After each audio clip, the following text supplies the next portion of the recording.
welcome to our attendees that are on Zoom and to the people that are meeting in person over in the Hunter Conference Center. I'm Jessica Kinsey, the Executive Director of Southern Utah Museum of Art, and really happy to be joined this evening by Shalee Cooper, the Director and Curator at Modern West Fine Art in Salt Lake City, and the one and only Billy Schenck, the artist who's both featured here at SUMA and at Modern West. So a little bit about the exhibition at SUMA, and then I'll have Shalee talk about the show there at Modern West, and then we'll kind of jump in with some questions. And for those of you that are on Zoom, you can use the chat feature to ask questions, and we've got a couple of people moderating those, and we'll open up for questions from our audience later on. So the exhibition here at SUMA is kind of two parts. We have Andy Warhol, Cowboys and Indians, and Billy Schenck, Myth of the West. And these were both organized originally by the Briscoe Western Art Museum, which is in San Antonio. And I just happened to see that this was happening. And when I saw the name Billy Schenck, I knew exactly who I could talk to about getting this show for SUMA, and sent a text over to Diane Stewart there at Modern West. And within the hour, I was being contacted by the curator there at the Briscoe Museum. So it's been really fun to see this evolve and come together. And so you can see behind me, I'm sitting in the gallery. I've got a few paintings by Billy here. So really excited to have his work at the museum, especially this time of year. Usually we have a faculty show or a regional high school exhibition, and it's so fun to have such a blockbuster exhibit in what's usually our off season. So thank you, Billy, and thank you, Modern West, for being such a great partner in this endeavor. So Shalee, do you want to talk a little bit about what's at Modern West? Definitely. For those of you that aren't familiar with Modern West, Diane Stewart started the gallery. It's been about 8 years, I think. And originally her interest was to really bring works to Utah by contemporary artists whose works really speak to the West. And obviously Billy's work does that. For those of you that aren't as familiar with Billy's work, he is iconic. I think it is such an honor for us to be featuring his body of work at the gallery, where it's the first time he has ever done an exclusively landscape show. So if you're familiar with his work, there's a lot of pop reference and satirical commentary. And we were excited to see him kind of push what he normally does and do an entire body of work that was based off of his landscapes. I think, Billy, you're in what, 58 museum collections? Yeah, I believe so. And about 25 corporate collections. And yep. It's really incredible to be featuring a living artist who's so acknowledged. And in a way, we want to kind of push that and say, you know, how else can we feature Billy's work so that you can see the variety of what he does? So in this show, I think the work does that. And it's really compelling to see how his body of work has evolved and his process. So looking at sort of this paint by number approach, and then seeing in this body of work where he's blending his palette more so than you have seen probably in the, I would say the last decade. Would you? Yeah. Would you Yeah. So, yeah. I think, you know, the thing is that you're always creating, and you can see that with the piece behind you. You know, we got on and it was like, oh, you know, what's that, a new piece? He's always working, always pushing himself. And we're just honored to be featuring the work. And at the same time that the museum show is up, I think also something that's super interesting is that, Billy, you're also a collector.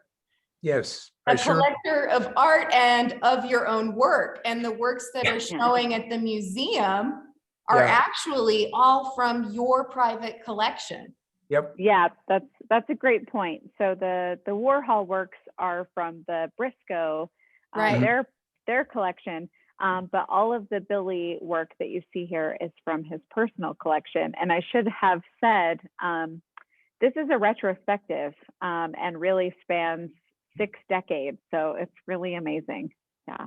Yeah. And then the works that we're showing is more recent work. So most of the work, Billy, was produced in 2020, 2021. There were Right. just a few pieces that we curated and included that were earlier, but most of them were within the last year or so. So it's amazing to see the breadth of your work. And I love, Shalee, that you've got Jack Rabbit Ridge behind you. I love telling people that I didn't realize how gullible I was until I met Billy Schenck. I think it's because, you know, it's like, oh, you're the artist and you have this sense of authority and I can believe everything you say. Maybe not. And so to point out that the landscape show, one thing that's really cool is that he's using this technique and this way of kind of creating these new landscapes by taking, you know, a mesa from Canyonlands and a cottonwood tree from somewhere else and creating this mashup, if you will.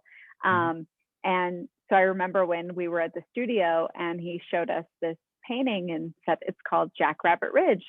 I thought of Jack Rabbit, Arizona, which is along Interstate 40. And so just asked, oh, where's Jack Rabbit Ridge? Well, it's nowhere because Billy made it up. So so that's what you can find in several of those landscapes there at Modern West, which is really cool. So, well, wonderful. Well, Billy, let's start by kind of the question that I've asked you lots of times. But I'm so curious, you know, I said that this show spans 6 decades.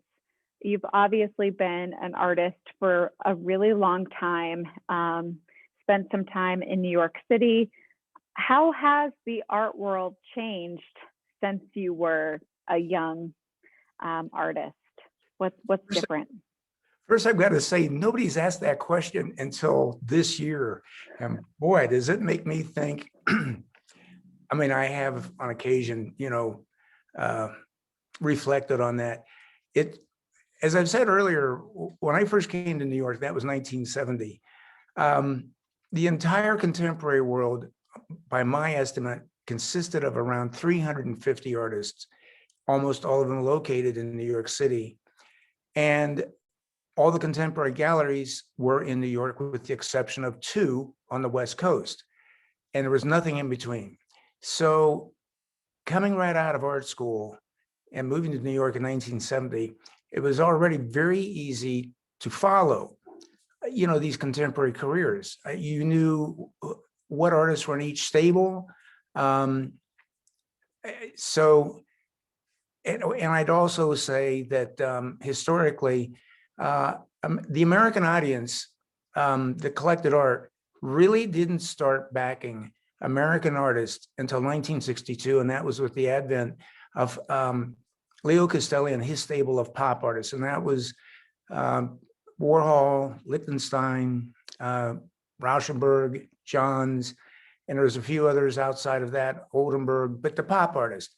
And one of the collectors who became a major entity at that time was Bob Skull, who lived in New York City, and he tried to buy the entire second show of Rauschenberg's, I think around 1959. And Leo Castelli wouldn't sell him the entire show. He said, I have to be able to, you know, get other collectors involved. I need to get these things, if it's possible, into museums, et cetera, et cetera. So other people did come on board. And by the early 70s, and after I had moved to New York, Bob Skull decided to sell his pop collection at Sotheby's, and that was around 1972 or 73. And he made an enormous profit selling this work. And so that kind of justified, solidified, I don't know all the right words, for the rest of the American public paying attention to pop to start slowly coming into the market. And as more people came into the market, of course, the market expanded. And then it exponentially expanded with artists as well. And then suddenly you saw galleries pop up in different cities all over the Midwest, down in Texas, and so forth until, and in the Southwest. So that to move rapidly forward 50 years, whatever was 350 artists, and a few of them were making a living at that time, is exploded to, I wouldn't even begin to know how many artists there are operating today. Maybe more than 1 million, maybe 2 million. There must be a few thousand galleries, and art in general has now become, I don't know, for better and for worse, a commodity. And of course, we have the advent of all these different auction houses. And so you can see a public record of, what these careers are doing, how they're rising in the market value, or, settling out or disappearing. It's just, it's a huge, new, totally different world. And I would also say way more competitive than what it was when I first went to New York. I've often speculated that if I had my same career with exact same paintings, and I tried to make it in this era, I don't even know if I could, get it off the ground. It's just, it's much more daunting a process now to become a successful artist. Yeah, no, I think that's a really good point. And kind of a follow-up, some of the things that came up in our conversations before was even just like the role of a gallery does seem to be changing, or for some artists, trying to get that gallery representation, or the role of social media in all of this. So it is a completely different art world, it seems. Yeah, I would say, for instance, when you went to New York, and if you did get a gallery, and that was such a huge deal to be able to get representation, and then beyond that to even get a solo show. But when those galleries took you on at that time, they also managed you internationally or your entire career. You didn't have to do anything about getting any other representation. They got you into group shows. They got you into museum shows. They got you representation in Europe, if any of those avenues were available. After I left New York, and I sort of had to relaunch my career with Elaine Horowitz, who was the major entity in the Southwest by the early 70s and mid 70s, it struck me right away. All she was interested in was the painting she represented to sell. There was no more interest for a career. That was left up to you as an artist. And it was also understood that if you wanted to expand to any other markets, you had to do it on your own. So you were going to have other dealers, possibly other gallery representation in other regions of the country. So you had to take on the business aspect of it, much more on a personal level. You had to take control of your own career. It wasn't going to happen for you. Yeah, that's good. Thank you. Yep. Shalee? I do think that, as you were saying, like, I don't know how I would even start, my career today if I were to take the same paintings. I do beg to differ, because Billy, I think something about your work is that it is authentically yours. I think something that's very important about what it is you're doing is you have a voice, and it is so distinct that it doesn't matter if it's a photograph, or if it's a serigraph, or if it's a painting. It's a Billy Schenck work screams Billy Schenck.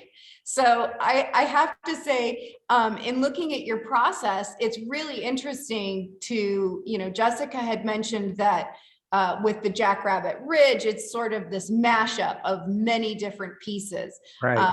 One thing I wanted to just connect on is your process. I mean, you're out documenting, you have a concept about something and you're fabricating that concept in a way where you're photographing, getting ideas on location, and then you come back to the studio and you're working with slides. Can you tell us a little bit about your process? Yeah, what you're saying is true. Especially with the land, well, not just the landscapes, pretty much everything I do, I create my own world. Right. And in and in that process, I photograph and I take trips out to southern Utah once or twice a year. I've been doing that for 50 years, so I'm kind of intimately familiar with, huge areas of the Southwest or of southern New Mexico, southern Utah.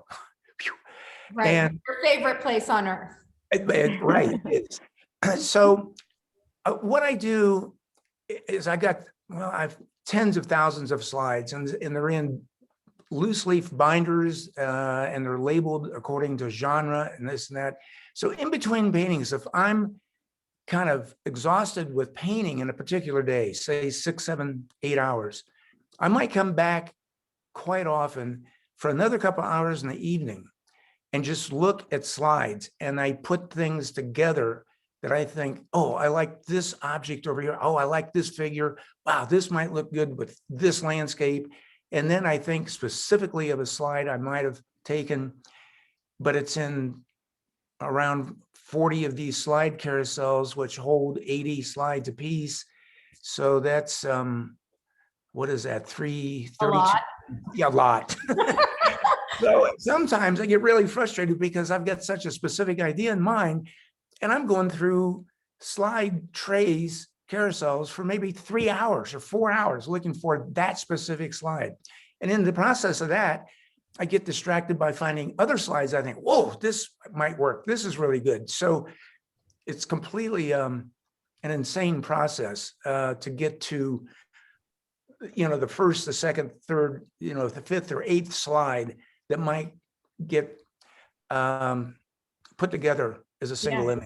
To And I create that project single. one after another, and I project from foreground to background. And now in some cases, I have to float a figure in, which I never used to do in the past, and get the scale, I hope, right, because then I'm going to build the landscape, the skyscape, or whatever behind it.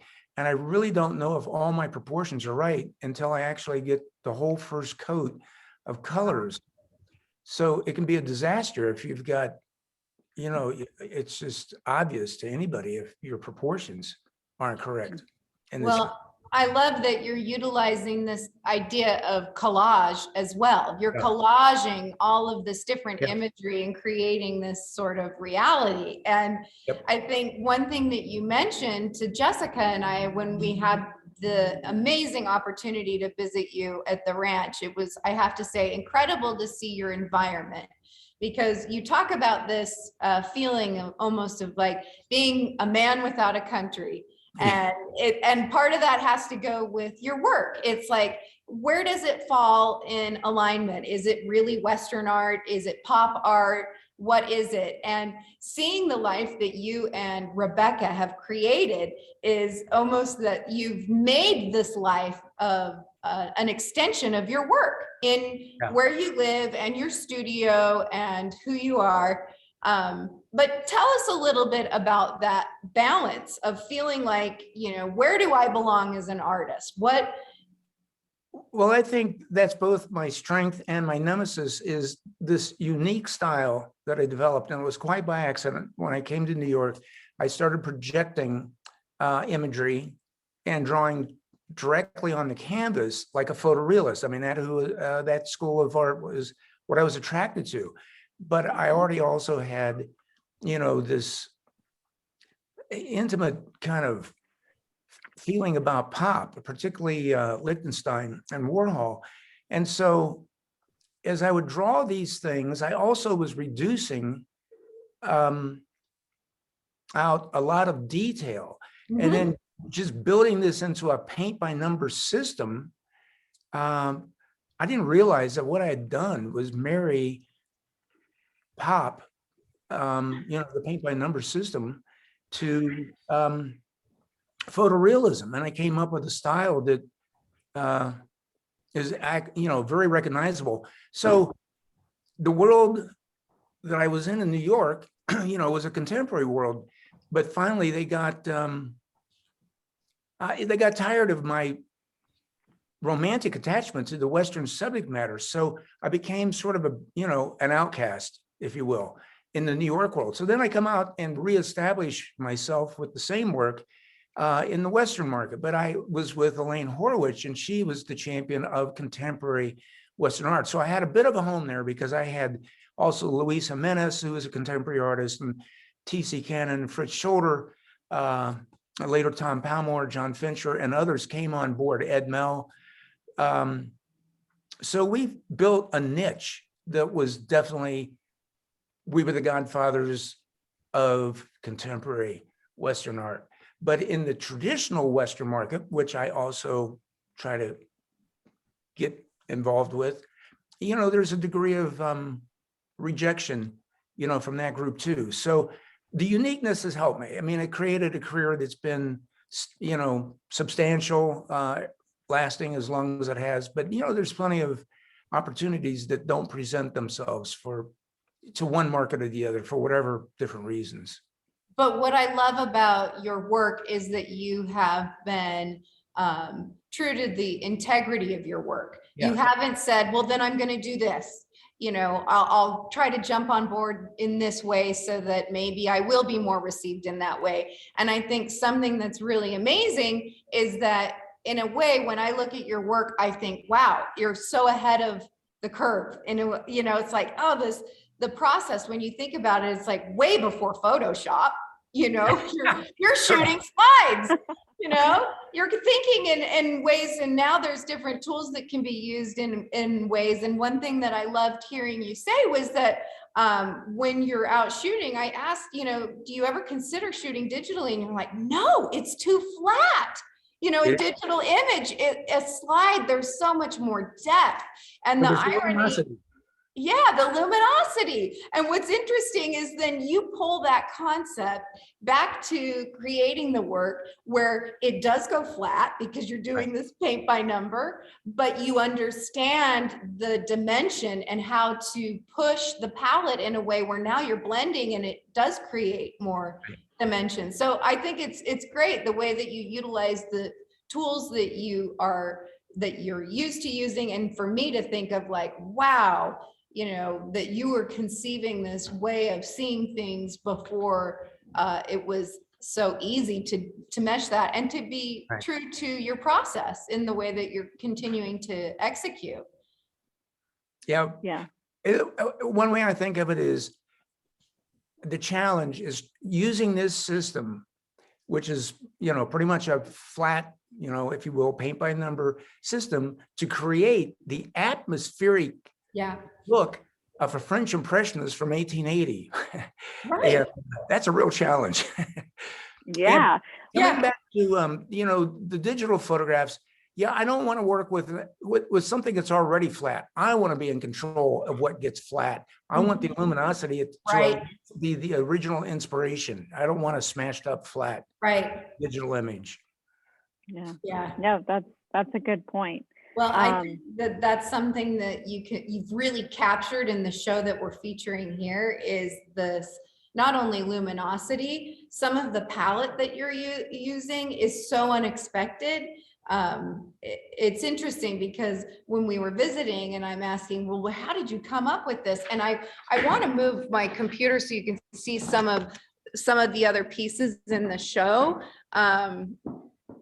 I moved some of the lighting there, so it was, but even this piece, and this was one of the earlier pieces, A Land Less Traveled, I think it's titled, Billy, but the palette is so unexpected. And I'm like, how did you even consider that? And you said it was really what you saw. Now, I don't know when you're being sarcastic always. So, is it really what you saw? Well, I mean, I remember that specific location. It was, I was camping out. I was on a dirt road on the way to Height Landing, which is north end of Lake Powell. And when I got up in the morning, the light was just hitting these mesas on the far side, on the west side of, the mesas at Lake Powell, and that was that landscape. But I did put in those trees, and I just thought the light was perfect. If that's and I also reference, lots of other painters.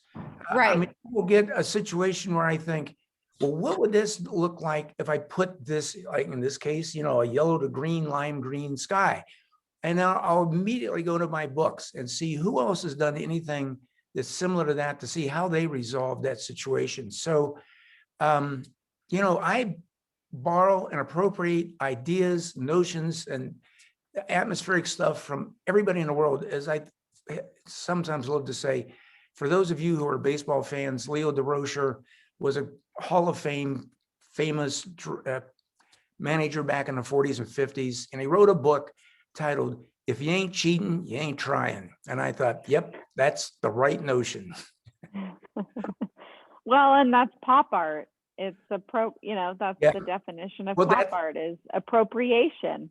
Yeah, I mean, that's the paint by numbers system that I invented is really right out of pop culture. I mean, the paint by number kits began to show up in the early 1950s.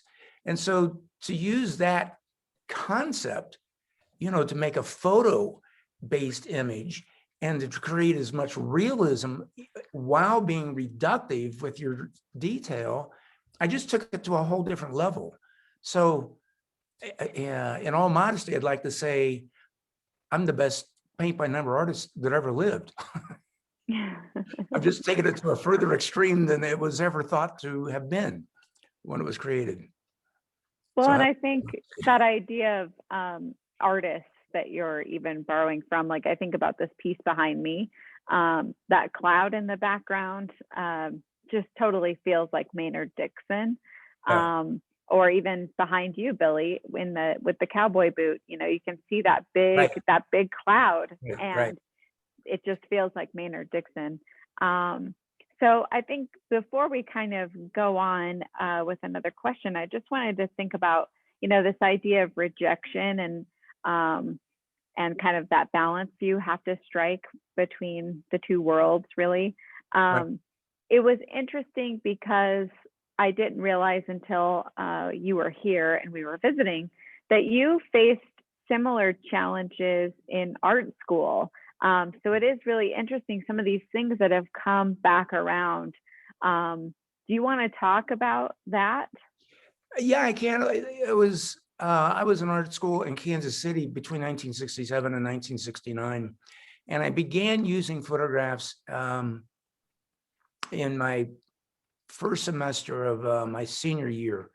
And that would be in the spring of 1969. And the dean of the painting department, along with the 7 instructors underneath him, or there were 6 of those, 7 of him altogether, in the painting and drawing classes, they got together and came up to my area in the painting studio and said, it's wrong to be using photographs to make paintings. Why don't you work from real life?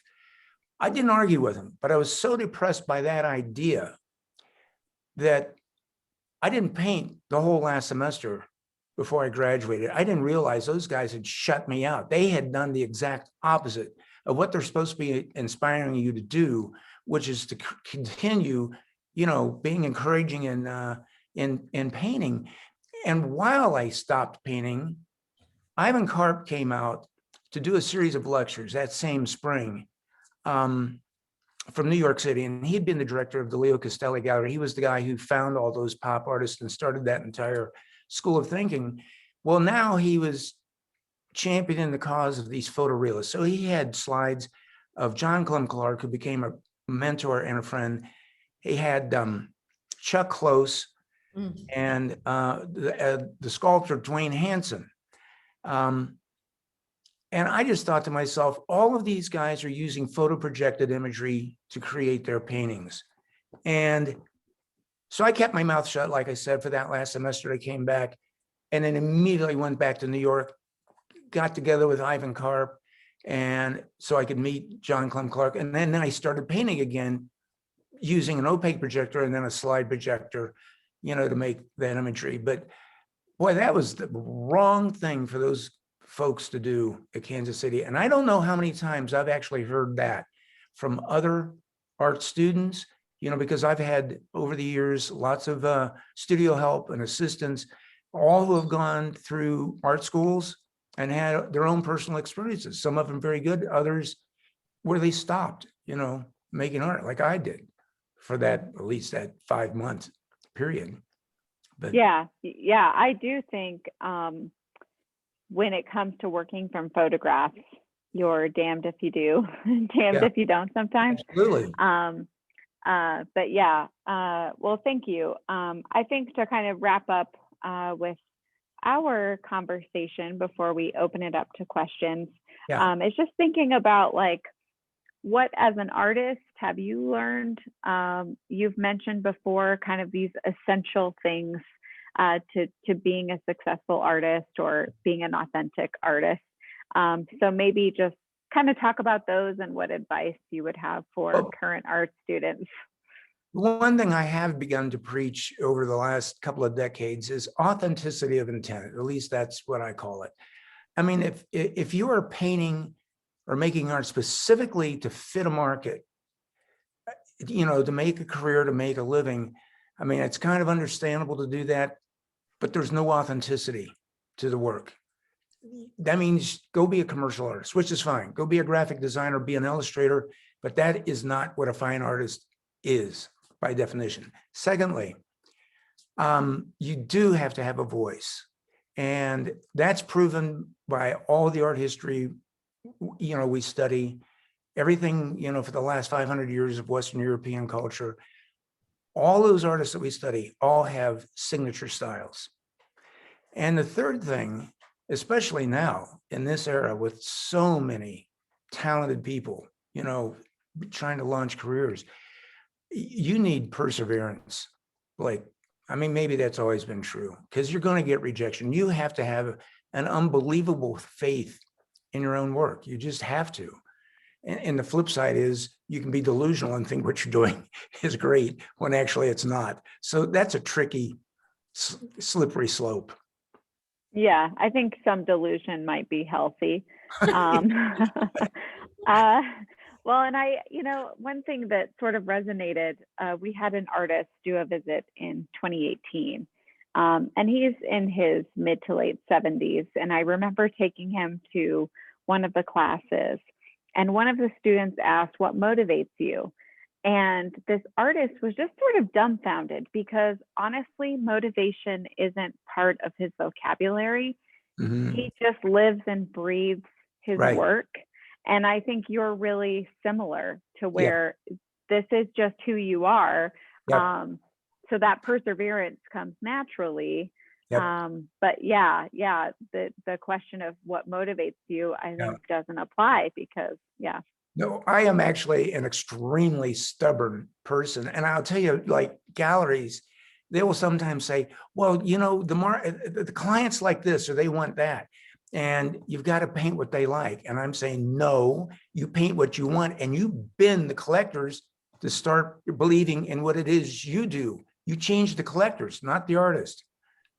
And that's something I've held on to forever. Knowing, like the caption paintings, for instance, and you have some in that show. I started doing those decades ago, and I knew nobody was going to be interested in buying those things. It was just too different. There's one back there. There's two of them, in the Western art world. But I just kept doing them, and I still do. And now finally, they've caught on. And now people will even actually, ask, to see what new caption paintings I might be doing. So all it did was take 30 years of perseverance, pounding people over the head and saying, this is legitimate, buy it. It's okay. It's radical, but it's okay. So.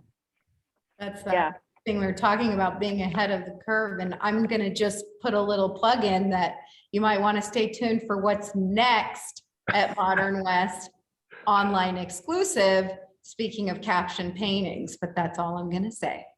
You gotta follow us. Well, I'll go ahead and open it up for questions for the people that are there together in the Hunter Conference Center. I haven't seen any pop up yet on Zoom, but for Alana and Emily from the SUMA team that are there, do you have questions for Billy? If not, I have a couple of backups. Hi. Okay. Hey, we do have one question from our audience. If you want to come up, you can ask directly that way.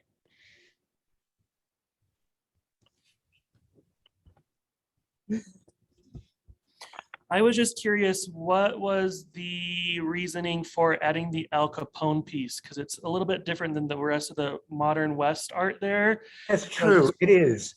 I don't know how that got included. I was glad that it was, but I have almost 80 paintings in my personal collection, going all the way back to 1971, and they represent every era and genre that I've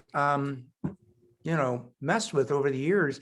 And I just probably put that in front of the curator's face and said, oh man, let's include this, even though it wasn't Western. I like the notion of, Al Capone patented the drive-by shooting. I like the idea. I like the wordsmithing that goes into that process. Because of course, nobody patents, a drive-by shooting, but he was the first, in 1928 or whatever. So I was just glad that did get included. I'm also painting surfer girls, and we don't have any of those, in the show. But so there's other things that I've done over the years. Yeah. Yeah. And that's from just so you can see. Yeah. Yeah. Perfect. Thank you. Yeah. And yeah, I think that's a good kind of reminder of that the Briscoe Museum are the ones who curated this retrospective based on available works from Billy's collection. And so that's where, a lot of this is coming from. There's one piece in Suma's show that wasn't part of the traveling show, which is a painting of Kachina, a Kachina doll. So that was a fun experience being at Billy's home, getting a tour and walking into this room, and there's Kachina dolls on the fireplace, and there's this painting of a Kachina doll. And I said, why isn't this in the show? Andy Warhol has a work of Kachina dolls, and it kind of, you're right, it should be. And so here it is. So that was very validating for me. But so we do have a question in our Q&A. So I'll just read it, Billy, and you can respond. First, the person, Steve, says, thanks so much for being here. Do you draw any inspiration from anything in Western literature, either historical or fiction? And he gives the example, Tony Hillerman, which I think is a really good example. Could you talk about that? Yeah, that's a good question. Actually, not directly, but I have read, I think, almost all the Tony Hillerman books. Zane Grey, I've read, Cormac McCarthy. Oh gosh, the guy, Lonesome Dove. I can't think of his name. But no, specifically, I love reading that literature, but it doesn't really give me visual inspiration. It's just, the essence of what they do. I'm much more directly inspired originally by the black and white movie stills, or even color movie stills, because I have such I think, a cinematic approach to the way I build imagery. I really pay attention to where the camera is angled, where it's in all scenes. I will, if you will, deconstruct Western films, and not just Western, all film noir, all that kind of stuff. I want to understand, the wording, the dialogue, the location shooting, the angles, that stuff is much more directly inspirational to me. And I do read as much Western literature as is being written. It's just not a direct impact on the work. Yeah. No, I I do really like Tony Hillerman's work. I need to read more. I've only read a couple of books. So I'll kind of ask this, what's your favorite Western movie?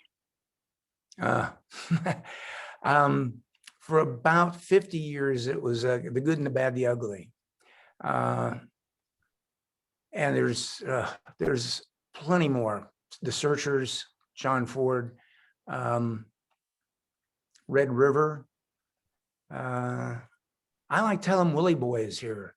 The Ballad of Gregorio Cortez. I could go on and on and on. There's a lot. Yeah. And I revisit them constantly. Yeah. And this painting behind me, that's a movie still, right? It is. That you use. Yes. What movie is that from? That was Because Colorado. we get that question a lot. Do you? That was from Colorado Territory. And that's Virginia Mayo and Joel McCrea. And Joel McCrea is, considered to be an actor. But I'll tell you one thing I love about Joel McCrea, and this is something I pay attention to in the Western films. That guy knows how to ride a horse. And Virginia Mayo was one of the sexiest women that's ever been on screen in a Western. So this is the last scene, just before the last scene of that film. And I think it was 1946 that it was filmed, and some of it in Canyon de Chelly.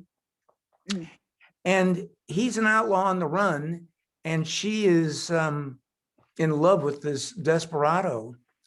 And at the very last scene, he is trapped in a cliff dwelling, and the posse is out there, and he is holed up, and she is with the posse, but not on their side. And as soon as somebody's not looking, she grabs a gun and gets Joel McCrea out of the cliff dwelling and sits there and starts blasting away at the posse, and they both get shot to pieces. This was the movie that was totally became influential to Bonnie and Clyde from 1968, another 22 years later. Well, anyway, so this scene, of embrace, I titled it The Last Sunset, because in the movie, it was their last sunset. So it was this, my tongue-in-cheek metaphor.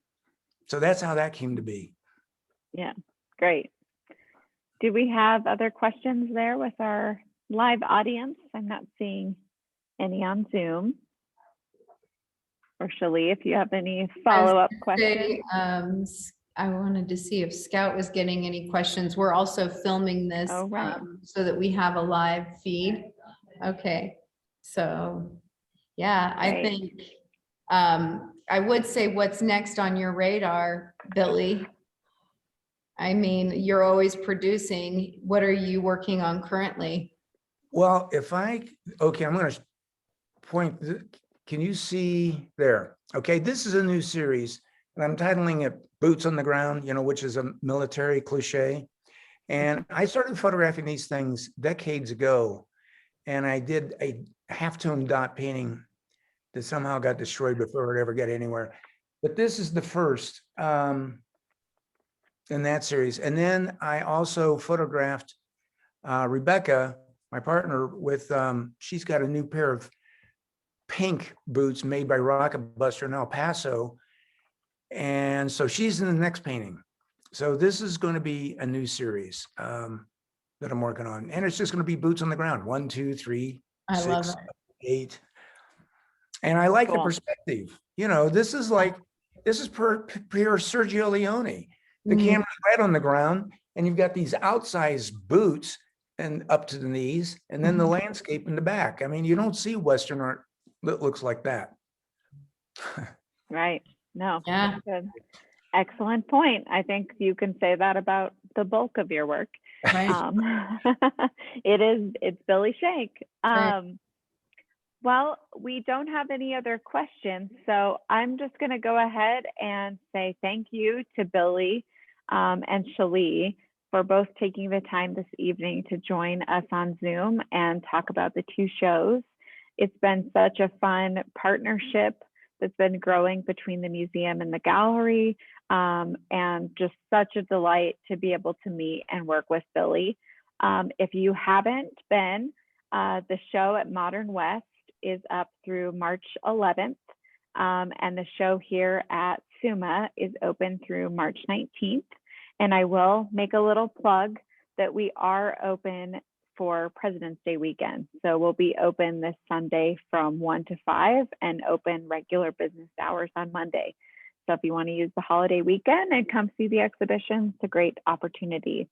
So thank you to the staff on SUMA side, Emily and Alana, Modern West. I know that Peter and Scout were instrumental in helping make sure that this worked smoothly. So thanks to the team and thanks to our audience for being here. Thank you, Jessica. I just want to quickly also thank Diane Stewart for her support in Billy's work and us being able to feature the work at the same time at the museum. It has been an amazing collaboration, and to be able to market such different bodies of work to such a wide audience so that everyone could really experience the breadth of Billy's work has been amazing. And we look forward to many more collaborations. And I want to thank you two for your support. This is something like I've not experienced in my career. I really appreciate it. You're welcome. We are happy to be on Team Billy. Yes. It's been All such right. a joy. Thank you. Well, thank you. Yay. Thank you. Okay, take care and we'll be in touch soon. Okay, sounds good. Okay, bye. Bye.